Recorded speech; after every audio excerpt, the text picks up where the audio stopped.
2021 সালের বিধানসভা নির্বাচনের আগে ভারতবর্ষের প্রধানমন্ত্রী যেভাবে ডেলি প্যাসেঞ্জারি করতেন, সম্ভবত আজ থেকে 2024-এর লোকসভা নির্বাচনকে সামনে রেখে তিনি আবার সেভাবে ডেলি প্যাসেঞ্জারি করা শুরু করছেন।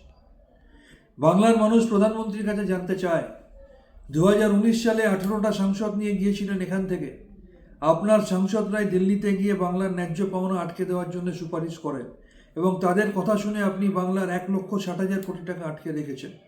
প্রায় 60-65 লক্ষ মানুষকে 2 বছর ধরে 100 দিনের কাজ করিয়ে টাকা দেননি। প্রায় 11,36,000 মানুষকে বাড়ির টাকা দেননি। ন্যাশনাল হেলথ মিশনের টাকা আটকে দিয়েছেন। সমগ্র শিক্ষা অভিযানের টাকা আটকে দিচ্ছেন। এই বাংলা বিদ্বেষী ভারতীয় জনতা পার্টির প্রধান কর্ণধারের কাছে বাংলার মানুষের আরেকটা প্রশ্ন, আজকে কি আপনি সেই শুভেন্দু অধিকারীর সাথে স্টেজ শেয়ার করবেন, যে শুভেন্দু অধিকারীর নাম সিবিআইয়ের এফআইআরে আছে, যার বিরুদ্ধে 20টা এফআইআর আছে, যাকে প্রকাশ্যে টিভি ক্যামেরায় টাকা নিতে দেখা গেছে? নাকি আপনি আজকে মঞ্চ থেকে দাঁড়িয়ে আপনার দলের সেই দুর্নীতিতে অভিযুক্ত শুভেন্দু অধিকারীকে সাসপেন্ড করবেন? তৃণমূল কংগ্রেস যেভাবে দুর্নীতির সাথে যুক্ত থাকলে দলের নেতাদের সাসপেন্ড করে, আপনার কি হিম্মত থাকবে আপনার দলের এখানকার বিরোধী দলনেতাকে সাসপেন্ড করা? এটা বাংলার মানুষ আপনার কাছে জানতে চায়।